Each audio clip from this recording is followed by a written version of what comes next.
Flask, Flask use in laboratory.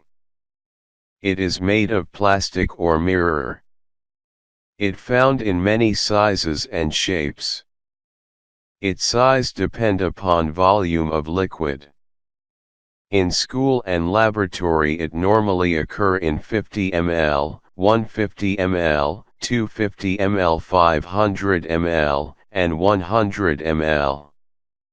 It marked in cc/milliliter flask is used to prepare the solution. Pipette. Pipette normally use in the chemistry or biology laboratory to measure the small quantity of liquid. Pipette have many shapes and sizes.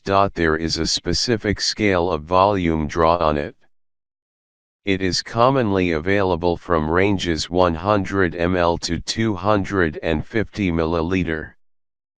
It made up of plastic or glass.